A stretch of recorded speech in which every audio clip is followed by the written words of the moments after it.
Değerli izleyicilerimiz, Hollanda Başbakanı Mark Rutte'la ilgili bir son dakika gelişmesi var. Mark Rutte'a yönelik olası saldırı veya kaçırılma olabileceğine ilişkin alınan istihbarat üzerine güvenlik önlemlerinin arttırıldığı ifade edildi. Yerel medyada çıkan haberlerde Rutte'un Kraliyet ve Diplomatik Güvenlik Servisi tarafından özel olarak eğitilmiş polisler tarafından daha fazla korunduğu belirtildi. Haberde önemli kaynaklardan alınan bilgiye göre Rutte'un Makro Mafya adlı organize suç örgütü tarafından saldırı veya kaçırılma hedefinde olduğu ifade edildi. Rutte'un tehdit altında olduğu istihbaratının Eylül başında alındığı vurgulanan haberde başbakanın etrafında farklı zamanlarda Makro Mafya örgütünden sözde gözcülerin tespit edildiği aktarıldı.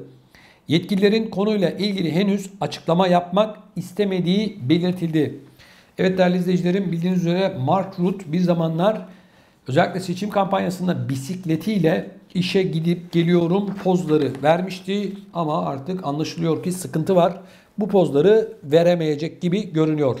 Saygıdeğer izleyicilerimiz, bildiğiniz üzere Hollanda'da 1,5 metre mesafesi, sosyal mesafesi kuralı kaldırıldı. Peki bundan sonra neler olacak? Bunu kısaca değerlendireceğiz. Ve Hollanda'da bundan sonra muhtemel tablo neyi gösterecek, bunları hep birlikte konuşacağız. Hükümetten yapılan açıklamaya göre ülkede yeni tip koronavirüs aşısı olanların, testi negatif çıkanların veya hastalığı daha önce geçirenlerin daha fazla özgürlükten faydalanabilmesi için duyurulan korona kartı uygulaması hayata geçti. Buna göre kafe, restoran, sinema, tiyatro, festival ve spor etkinliklerine girişlerde sayı sınırlaması kaldırılarak korona kartı uygulaması hayata geçirildi. Kafe ve restoran teraslarında korona kartı uygulaması geçerli olmayacak. Ülkede yaklaşık 1,5 yıldır uygulanan 1,5 metre sosyal mesafe kuralı artık resmi olarak kaldırılmış durumda. Sosyal mesafe kuralının kalkmasıyla bazı camilerde Covid-19 öncesinde olduğu gibi mesafesiz namaz kılınmaya başlandı. Disko ve barlar kafe ve restoranlarda olduğu gibi gece yarısına kadar açık kalacak fakat sabah 06'ya kadar kapalı kalmaya devam edecek. Festival, spor faaliyetleri ve açık alanlarda yapılacak etkinliklerde aşı kartı ya da negatif test sonucu ibraz edilmesi kaydıyla koltuk kapasitesinin tamamı, kapalı salonlarda %75'i kullanılabilecek. Etkinliklerin gece yarısından sonra devam etmesi durumunda içecek servisi durdurulacak. Ortaokul, lise ve yüksek okullarda maske takma zorunluluğu ile sınıflarda bulunabilecek öğrenci sınırlaması ise kaldırıldı. Ayrıca ilkokullarda Covid-19 vakasının görülmesi durumunda tüm sınıfın karantinaya girmesi kuralı da sona erdi. Buna göre sınıfta bir öğrencinin virüse yakalanması durumunda sınıfın geri kalanı eğitime yüz yüze devam edecek. Toplu taşıma ve uçuşlarda maske kuralı devam etse de havalimanı ve istasyonlarda maske takma zorunluluğu kaldırıldı. Ayrıca evden çalışma tavsiyesi de kaldırılmış durumda. Şimdi bakın değerli izleyicilerim. Artık siyasetçiler bu kararları toplumdan gelen tepki nedeniyle alıyor. Oysa ki vaka sayıları artmaya devam ediyor. Özellikle içinde bulunduğumuz günlerde Hollanda, Almanya, Fransa, İsveç, İsviçre, Belçika, Avusturya'da baktığımızda tablo sürekli yukarıya doğru çıkıyor. Ama artık siyasetçiler toplumdan gelen baskıları göğüsleyebilecek bir kapasitede değil. Çünkü bugüne kadar vatandaşlara bir böyle bir şöyle, bir böyle bir şöyle diye 1000 tane şey söylediler. Bunların hiçbirinin de gerçek olmadığı zamanla ortaya çıktı. Yani aç kapa, aç kapa, aç kapa oynadılar. İnsanları eve mahkum ettiler. Gelinen tablo bize bir kez daha gösteriyor ki koronavirüsle ilgili her şey başa dönüyor arkadaşlar. Evet. Vaka sayıları artıyor. Bu kadar aşılamaya rağmen vaka sayılarının artış göstermesi insanlardaki, kafalardaki soru işaretlerini daha da arttırdı. Madem başa dönüyoruz, neden bu kadar tedbir, önlem alındı diyorlar. Avrupa'nın pek çok noktasında, özellikle başkentlerde insanlar sokaklara döküldü. Koronavirüsle ilgili alınan tedbirleri protesto etti ve etmeye devam ediyor. Ama ne hikmetse bugüne kadar hiçbir siyasetçi hiçbir şekilde bu insanları çağırıp kardeşim siz ne istiyorsunuz diye sorma gereği dahi duymadı. Oysa siyasetçiler yani ülkeleri yönetenler elbette ki bu sokaklara dökülen insanların ne istediğini biliyor. Eğer bu insanları oturup dinlerseler geri adım atmak zorunda kalacaklar ve ondan sonra da halk diyecek ki madem böyle bir şey yapacaktın neden bizi evlere tıktın, neden iş yerleri kapandı, neden tedbirler alındı diye kendilerine soracaklar diye korkuyorlar arkadaşlar.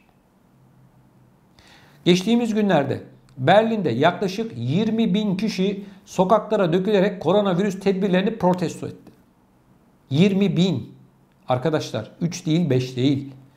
Almanya, Fransa, Hollanda ve daha diğer yerlerde çok sayıda protesto gösterileri özellikle hafta sonları yoğun bir şekilde devam ediyor. Ama hiçbir siyasetçi bu insanlarla diyaloğa girmek istemiyor arkadaşlar. Böylesine kalabalık kitleler karşısında büyük bir sıkıntıya düşeceğini bilen ve bugüne kadar koronavirüsle ilgili her türlü sözü söyleyen siyasetçiler kendileriyle çelişmiş gibi görünmemek için böyle bir şeye kalkışmıyorlar arkadaşlar. Oysa ki demokrasiden, insan haklarından bahseden bir ülkede aşı olmak istemeyenlerin hayatını kısıtlamaktan söz etmememiz gerekiyor. İnsanlar tabii ki aşı olabilir, saygı duyacağız. İnsanlar tabii ki aşı olmak istemeyebilir, buna da saygı duyacağız. Ama siz aşı olmayanların hayatını kısıtlıyorsanız, onlara ulaşım engeli getiriyorsanız, hizmet engeli getiriyorsanız o zaman nerede insan hakları, nerede demokrasi, nerede insanın kendi sağlığıyla ilgili karar verme yetisi? İsteyen olur, isteyen olmaz arkadaşlar. Ama görüyoruz ki tırnak içerisinde Batı toplumları zorlama yok deyip insanları adeta aşının kucağına atıyorlar. İsteyen olur, isteyen olmaz. Ben bir hekim değilim, doktor değilim. Mutlaka doktorunuza danışın. Mutlaka doktorunuzla görüşün ve kararınızı verin bu konuyla ilgili olarak. Ama ben bu koronavirüsün yönetim sürecini konuşuyorum. Ekonomik sürecini konuşuyorum. Psikolojik sürecini konuşuyorum. Tıbbi boyutunu konuşmuyorum. Ben bilemem. Herkesin kendisinin karar vermesi gereken bir durum. Ekonomiler çöktü. Koskoca bu Avrupa ülkeleri zenginiz, dünyanın bir numarasıyız falan diyen ülkelerin aslında ne kadar boş olduğunu gördük. Koronavirüs döneminde hangi ülke vatandaşını tatmin edecek kadar yardım etti? Konuştuğumuz, anlattığımız ülkeler dünyanın en zengin ülkeleri. Türkiye'yi anlatmıyorum. Afrika'nın bilmem ne ülkesini anlatmıyorum.